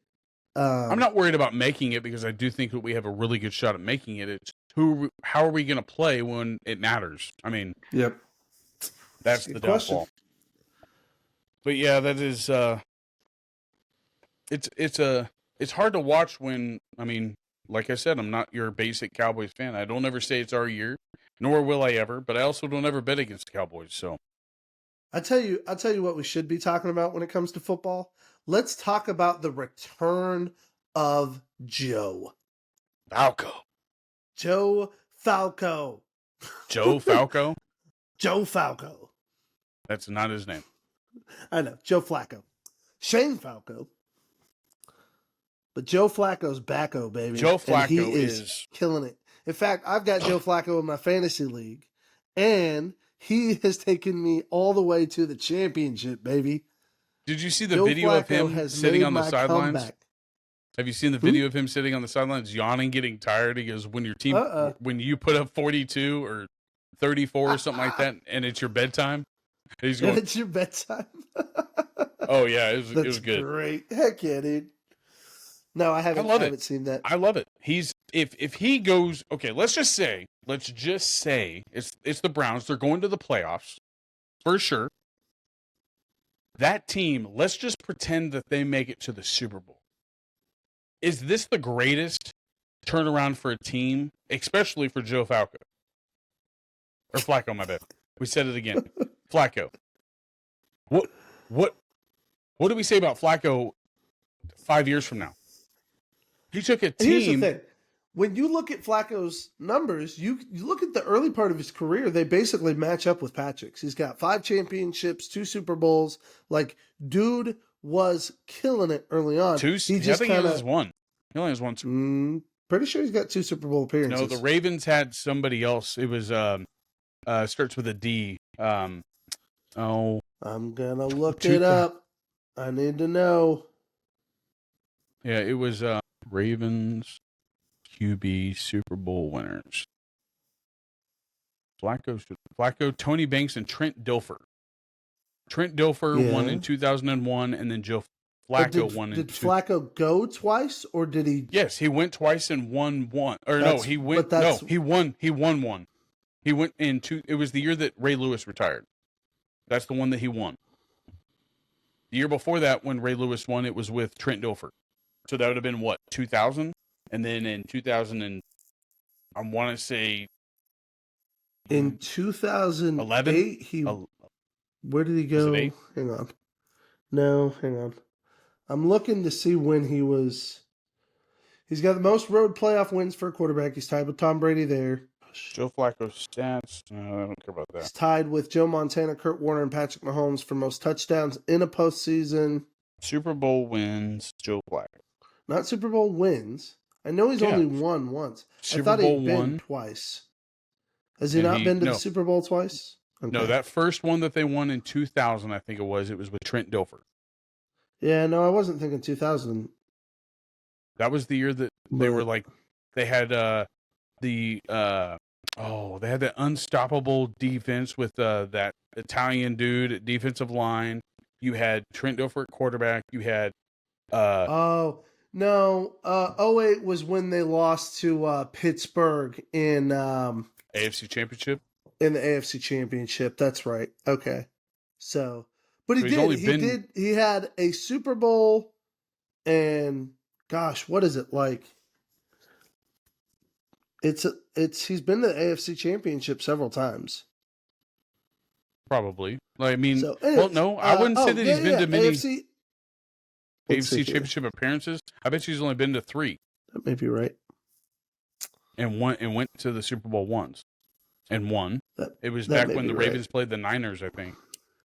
Anyways, my point was, the point that I was doing, maybe it's not quite as comparable as Patrick, but my point was he had a pretty good start to his career, and his time ending with the Ravens kind of cuts short a career that, like, I like that he's getting a chance to kind of get in some last-minute shine. Flacco has been to 3 AFC championships. Okay, 2009, 2012, and 2013, winning one of those to go on to the Super Bowl and beat the 49ers. Yep. So he has been to 3. Patrick's been to 4 now. So, actually, no, he's been to 5, hadn't he? Lost in Patrick's one of them. Been to 5. Is that 5? He lost the one against New England. Won the one against. Lost the one against the. We lost the Bengals too. So that's right. Lost 2, won 3 of them, losing 1 Super Bowl, winning 2. Okay, yep, that's right. Yep. Gotcha. So yeah, I mean, but Joe, let's talk about it though. Like, what happens after the fact? Is he going to be a quarterback the next year, or is he going to retire as a Super Bowl champion? This is Flacco's. He may go one more year as a journeyman, but this is Flacco's kind of big flash before he retires. I would love to see it. There isn't anything more than maybe the rest of, like, I'd love to see him do some work in the postseason, and God forbid the Chiefs don't make it. I would cheer for Joe to go. I would absolutely do that. So, but just to get the Browns to a Super Bowl is legendary. They've never been. It's true. But then win it as a third string QB. I'm not gonna lie. I would laugh if that landed him a starting job there, and they paid all that money out, and dude's never plays. That would be crazy. I'd call that a little divine justice. It's a Cinderella story right there. That's like absolutely, an NFL man. Cinderella story, and I would love to see it if we don't see what we want to see, which is the Chiefs versus Cowboys. Absolutely, baby. Chiefs Cowboys. Been asking for that Super Bowl for years. But on other notes, Russell Wilson out at Denver. Crazy. that was heartbreaking for Casey. He's such a Denver fan. And he likes Russell Wilson. And I was like, man, I'm sorry to hear it. It's crazy how it's all playing out, though. Have you heard that essentially it's Thanksgiving that week. they asked him to change Revamp his his contract. contract and take the injury guarantees out for this year. And because he wasn't willing to do it, they said, fine, we're not going to risk it, and benched him. And he hasn't gotten hurt at all. Like, that seems just a little dirty. Well, it says that they don't actually trust him at the helm. And so rather than take the risk of having to pay him guaranteed money with an injury, they're just going to bench him and see if they can try to trade him in the offseason. I mean, who are they going to get, though? That's the question. Because they don't have a high draft pick. Not high enough to get a good quarterback. Nope. That's crazy. I think they could maybe trade Russ for somebody who has a good quarterback that still has a low pick. Like, what are the Colts? What's the Colts record? How are they doing? Colts are winning their division. Oh crap! Way to go, Colts. Okay. Oh, Colts, that's right. Because they've got Gardner. Yeah. Minshew Mania is kicking them into high gear. I mean, I don't know if they have first or if they're tied for first with Texas. I'm not sure about that. I'm trying to think one of the teams. Maybe I don't know what Carolina's going to do. We're not sure what Carolina's going to do. Who's their if quarterback? They like Bryce. Well, if they like Bryce, then they could keep going with him. But they also have a pretty low draft pick they could trade if they wanted to. But they lost their draft pick to the Bears. Both of their draft picks, so they're not going to get one. That's right. The Bears, they could trade for Fields if they really wanted to, but I don't see that happening. See, I see potentially. I've heard that Fields might go, which would make me sad. I heard he might go to the Fields Falcons. Is finally doing I heard he might go to the Falcons. That would be all right because the Falcons need a good quarterback. They've got so much potential on that team with nothing to show. Bro, how do they have Kyle Pitts and Kyle Pitts still isn't putting up good numbers? Like, that's wild. Kyle Pitts, their rookie running back is just, I mean, he doesn't have anything to show for what he could do because of where they're at in realm of everything else that's going on. I mean, one, they don't know who their quarterback is ever. Week to week, they're still deciding. And that's the downfall for the rookie players who have a chance at producing numbers and producing something to get put on a map somewhere down the line. And that's kind of like how Barry Sanders ended up. Like, he didn't get, I mean, everybody knew who Barry Sanders was, but he got burned out. He got burned out and said bye. Yep. What's that? The greatest running back documentary. You'll see for yourself, man. He couldn't handle being on a losing team and couldn't handle watching all these teammates go down with serious injuries. And not only could he not handle that, it's so much pressure on one guy for one team. Like, he's the one bringing fans to the stands, not anybody else. Nobody's coming for the coach. Nobody's coming for their quarterback. They're all there to see Barry. They want to see Barry. They want to see what Barry does. And the burden is if they don't win, they're still upset. And they don't necessarily blame Barry, but Barry feels like all the pressure's on him. So, yeah, it's rough. It's sad. But this week is going to be crazy because it's the new year. We're moving on to bigger and better things. If you want to call them resolutions, by all means, call them a resolution. But Cowboys win one more in December and get rid of this bad juju. Just do it. Let's go. Dallas can pull it off. They can shake it. They can. Dak Prescott is having the season of his life, and I forgot what stat that they were showing. They showed Lamar Jackson stat versus Dak Prescott stat. Lamar Jackson stats are all in the red except for the wins. Dak Prescott's are all in the green except for the wins. It's crazy. Nice. But who's up? Who's up for the MVP? Lamar Jackson because of his wins. Sure. Yep. But it's not because of his yard for passes, just touchdown passes or anything like that. It's because he's been winning the game, and it's not just him. Obviously, he's got the win record to justify. I want to see a wide MVP receiver finally win MVP. I want to see Tyreek Hill take it. It ain't gonna happen. It ain't gonna happen. I don't want to see Lamar take it. It might be Christian McCaffrey. I would rather have him than especially after Brock Purdy choked. Oh, last game. Didn't he come out of the game early? No, I didn't threw watch 5 it. picks. Yeah, well, 4 picks in the first half. Yeah. I didn't know if he played the bad. second half because of a stinger, I guess is what they claim. But I think, well, maybe not. But he threw 4 picks. It was bad. 5 picks for the whole game. I don't know if he threw that 5th one, but there were 5 picks in the game. Yeah. It was bad. Either way, it was a bad game for the 49ers, and I'm more than happy with it. But the Eagles ended up winning their game to go above Dallas for the number 4 seed, and it sucks. But, hey, it's the Eagles. They have an awesome team. Actually, I think they're tied for number 1 seed. So, like, it's between them, the Lions, and the 49ers. They all are tied for possibly getting the number 1 seed. So, there's still a chance. Who do you think's going to end up walking away with it? Judging by the difficulty of the season, I think the Niners could probably walk away with it. But given their mishap last week, who knows? It'll probably be the Eagles. I'd rather see the Lions take it if Dallas don't win their division. Okay. If Dallas don't win the division, I want to see the Lions. Another one. Who would have thunk we'd be talking about the Lions in the postseason? That's true, man. And the Browns in the same season. We're never talking about both of those teams in the playoffs, let alone in the same year. Could we see a Browns-Lions Super Bowl for like the first time ever? Like neither of these teams have been to a Super Bowl. That would be cray. Crazy, but also the ugliest Super Bowl ever. Or would it be the greatest Super Bowl ever? No. But wouldn't that be the greatest? It would be the rarest Super Bowl we've ever seen in our lifetime. Any NFL lifetime. Rare. It would be pretty rare. It'd be pretty cool. All right. Well, hey, why don't we want to do our Chubby Buddies giveaway? Let's do the giveaway. Let's do the giveaway before we jump into our entertainment section because I've been so hyped about this. Y'all, we have been for four episodes, we've been promoting this. We've been getting word out about this. Y'all have commented, you've chimed in, and we are ready to give away $50 to Rage Beef Jerky. Our gift to you for listening, chiming in, and just being a part of the Chubby Buddy experience. All right, so I'm trying to get this up.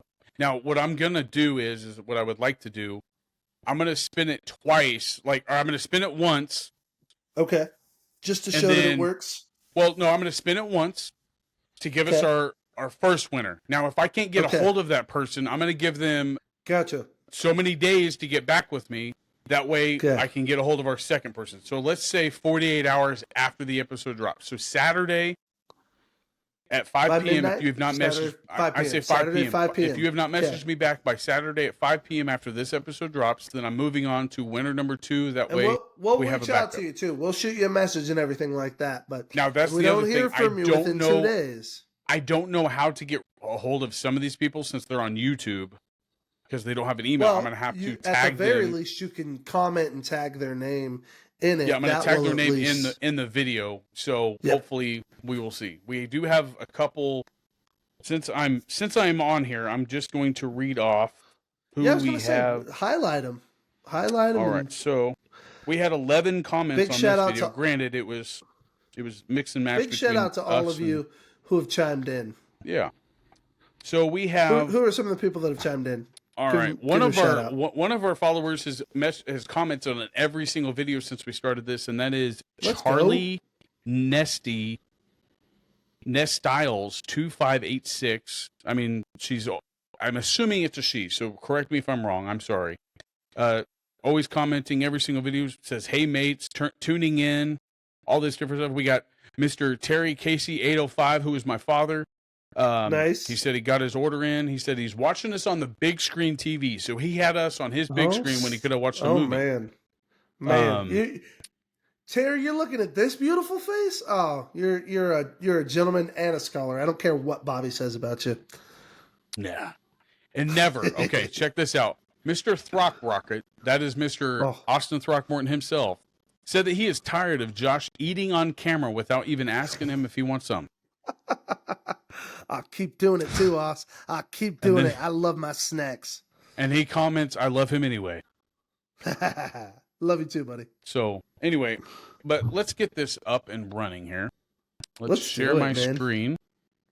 I'm ready to give away some jerky. All right, let's go with the Wheel of Names is where I got this from. So don't kill me if it's not a good reputable thing here. So Josh, can you see that? I can. Oh, that is some high quality Wheel of names, Bobby. That's impressive. So we have a Chris That's- Walker. Yard All Games right, World Chris. is a yard. It's a Facebook account and an Instagram account that all they do is review yard games like Pop Darts and Nice. stuff like that. And Let's then we have go. Ales, Trails, Brews, and Views. So they review beer. Nice. Mr. Terry Casey, my father, and then Throck Woo-woo. Rocket, who is Austin, and then the Charlie Nestiles Charlie. 2586. Glad So you're here, good guys. luck to you all. I'm going to spin Appreciate y'all once for the commenting. winner. Yes, we 2 do for our appreciate the. backup. We Second do time will appreciate, be yeah. for the backup winner. First will be for the winner. Second one will be for the backup, and you guys are seeing it here live, so that way you know we're not cheating. Here we go. Good luck. Count me down, Let's Joshua. go, Bobby. 3, 2, 1, fire it. Can you hear Ooh, it? there's a nice little sound effect and everything. Hey. I love Oh. it.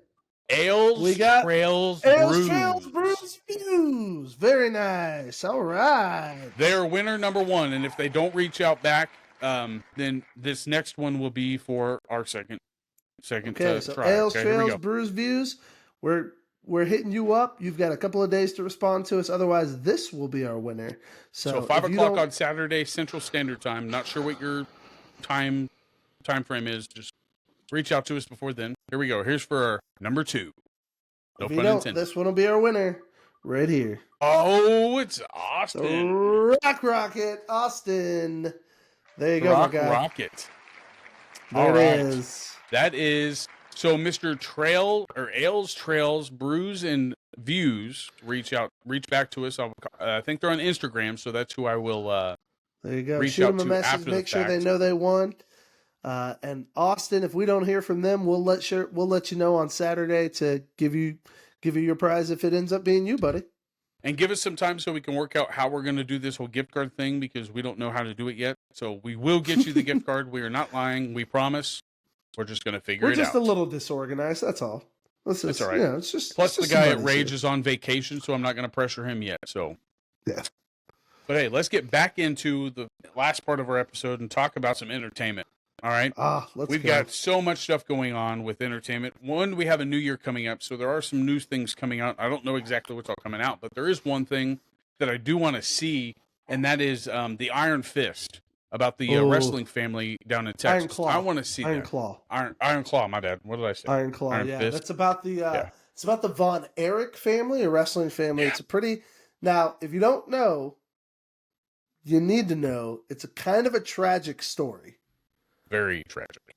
So, like, there's not. I have to admit, the trailer and all of the promotion for this has not done a good job of telling people what an emotional wreck you're going to be after you Or watch hasn't this movie. done a good job to hide it from people and be like, Well, oh my God. The It's almost Von like Erich that. story is gut wrenching. It's heartbreaking Yes. how bad. I wonder how much of that So- they're going to get into it.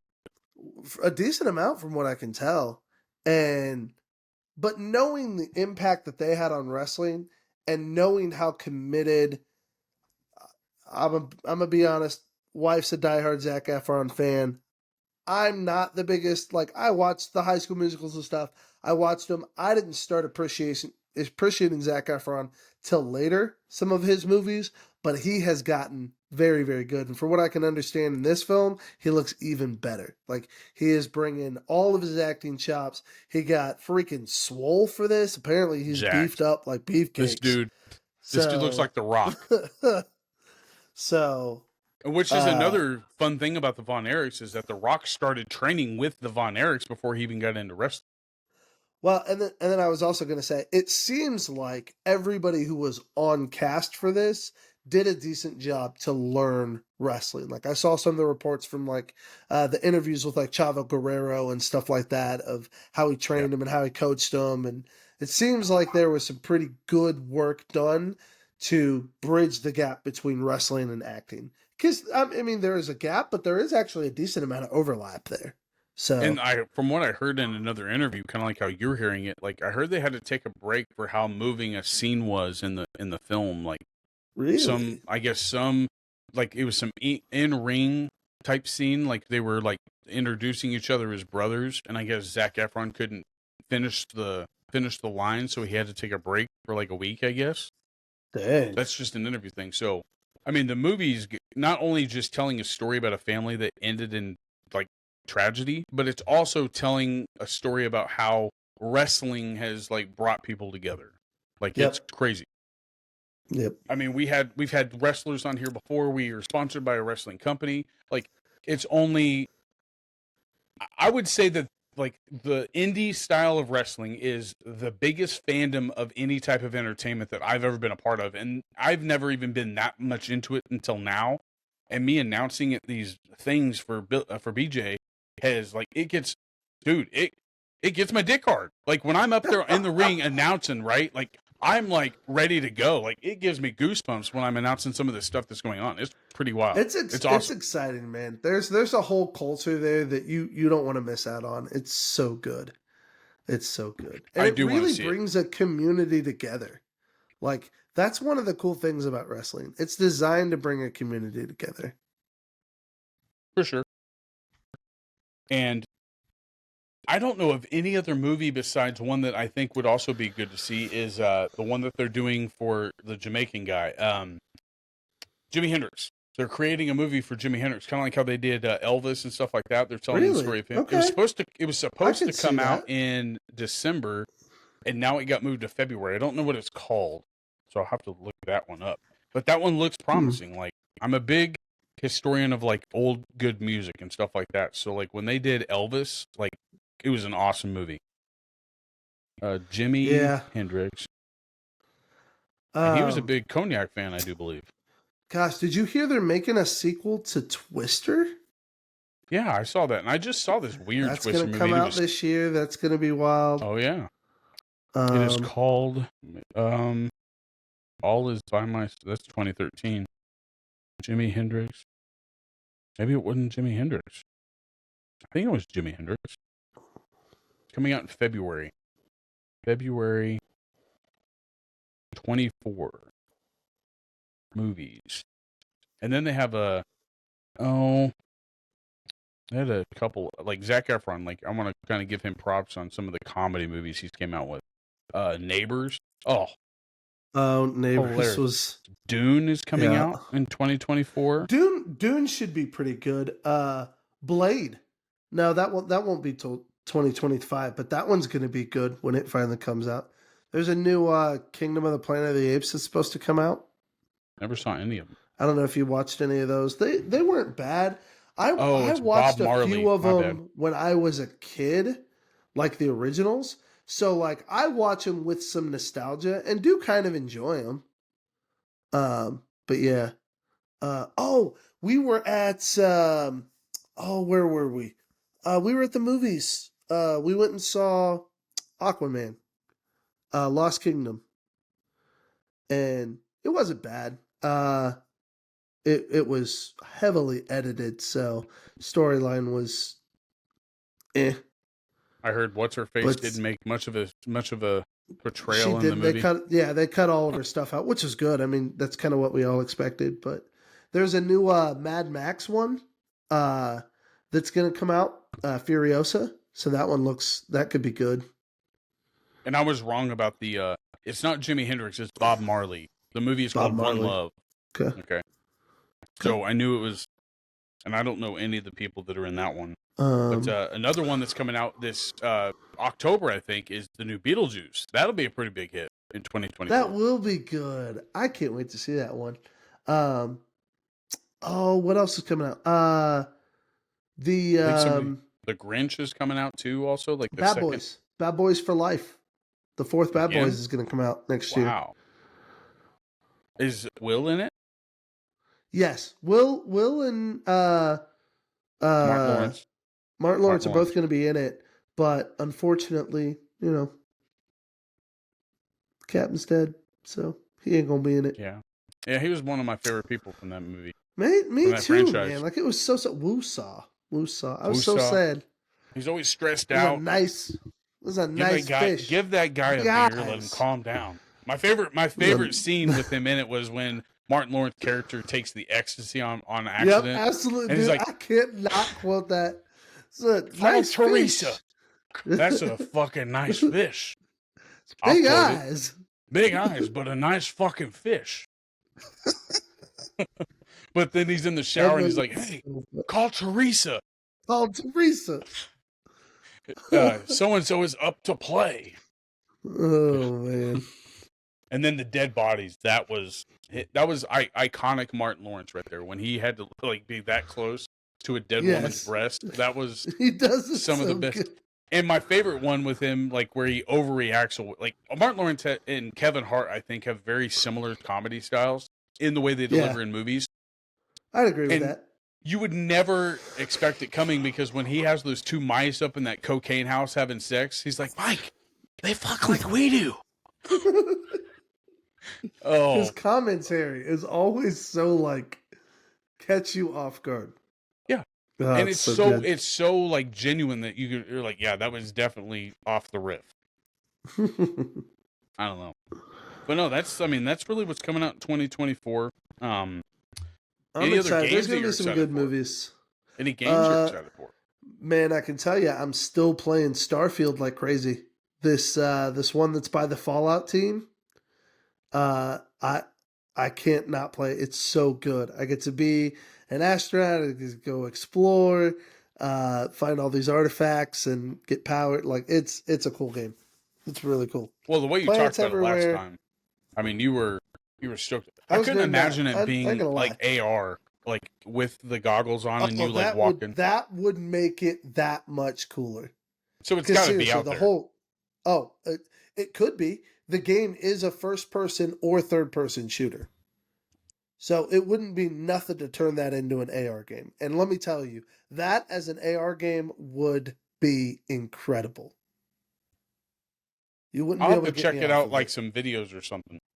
Oh, it's a blast, dude. It's so much fun. It's very well done. I used to get the Madden games every year. I think 2024 is the first re-segmented NCAA football coming out too. Yeah. So we'll see how that goes. But I haven't played a game since we started the podcast just because I've taken my time with doing this and I find a little bit more enjoyment in this. Mainly because I'm not that great at games, but I got really hardcore into PUBG, like hardcore. Like I was having dreams about it, like and like that, like when you have to turn all the volume down in the headphones and turn up the gameplay, it's like I don't know. It'll mess with a man. Have you played any Fortnite? I can't get into that. It's too kiddish. If that makes any sense. I get what you mean. Yeah, it's too, I guess, new gen for me. Like Casey really likes it, and I can get into it enough because it is got combat in it. So, but it's not bad. There's a racing element to it now that's kind of fun. Because they added like Rocket League. They did a collab with Rocket League. And I've never played that, but like one game that like I can say that I did like that was, I guess, sort of like it maybe would be like Titanfall. Like I really liked Titanfall 1 and 2, and then Titanfall when they was did fun, man, I enjoyed. And then when they did the what's that one that you, me, and a couple other guys were playing where it was you could go into the dark zone. Tom Clancy book. But they made it into a game. Was The Division. Yeah, you got me into that, and that was really fun. Yeah, I really liked that. That was a good one. I wish we were all playing something like that again. That would be really cool. Do you think they'll ever come out with a third one of that? I would play that. Hopefully. I mean, they haven't yet, but hopefully they will. I've gotten out of Call of Duty. I'm not doing that much anymore at all. Like, I haven't played any of the new ones since we started Jordan the podcast. Used to play Ghost Recon all the time and really loved that series. Was that Tom Clancy? There's a new one. Yeah. There's a new one out of that I think he's probably going to get his hands on. What was the other one where you had to bug out like a bomb? Like it was 3 versus 3 and you had to get in to detonate a bomb or to, I don't know. It was a Tom Clancy that was crap. 6. Rainbow Six Siege. Yeah. Okay. Yep. I knew where I was going with it, but I wasn't sure about the name. I don't that's know. it. Call me old soul. I'd rather stick to the old stuff. But I am excited about the NCAA to see where that goes. I want to see what happens with that. I think I mentioned this last time, but I've still got Mario RPG sitting in my Switch that I'm playing. Oh my goodness. Talk about a throwback. It's a remake of a classic Super Nintendo art. Is the first ever Mario RPG. and it plays like a role-playing game. Weird. Or not like a role-playing game, but like an RPG where you build your character up. And it was so much fun. It was first foray into RPGs for me, outside of like Zelda, I guess. But all right, so good. Last question before we go.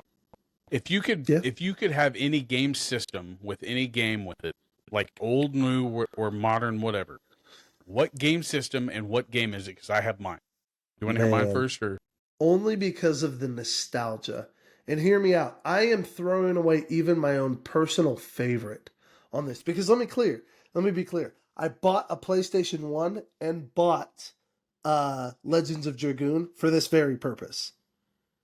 So that would be my practical answer because that's actually what I did. But and what system was that? Just sitting with PlayStation 1, and it was a game called Legends. But so that's my practical answer because I did it. But sitting here with you, nostalgia-wise, it's the N64 and it's No Way Out wrestling. Okay. I love where you're going with this because mine was N64 also, but like mine was GoldenEye. GoldenEye, there you go. Okay, nothing wrong with GoldenEye. I'm remembering just the hours that we did wrestling and we did matches and we did, we were constantly duking it out, creating our own custom characters, going through storylines, winning titles. I think I really liked the N64 controllers so much better than I did any of the other ones, just because there was something about just the way you held it and the way you used it. It was. And when you shot a gun in it, it felt like you were shooting a gun because it almost emulated a trigger and stuff like that. It was just that, or Mario Kart on the N64 was fun. Really dig that. Right. Mario Party. Then they had this one that I didn't ever have it, but it was a Pokemon game where it was like Pokemon Battle Royale or something like that, where you battled out like Pokemons or something. It wasn't bad. But, I don't think I ever played that one. But I loved Mario Party. Like that was always my favorite game. Was Mario Party was a blast, dude. But Mario Party was a blast. N64 would have to be it, man. N64 was our jam for a long time. Yeah. Throwback. Give me that Z button. Well, hey, Josh, it was a pleasure to build up to episode 50 with you. And like I said, I never would have thought we'd be at episode 50. I never thought we'd really even start a podcast. It was just an idea and we did it. Absolutely, man. I love it. Every step of the way, I've enjoyed it. But I'm glad we were able to get to... I really wish Jordan was here with episode 50 since of how big it is. It's a milestone. So... It is. And you want to share those milestones with everybody in the group, but unfortunately, Jordan he's a busy guy. We miss you, Jordan. We love you. We do miss you, and we do love you. I love you too, Joshua. And I look forward to another 50. I love you, and I look forward to another 50 with you as well. So, have a great night. I love you. I love you more. Bye. Bye.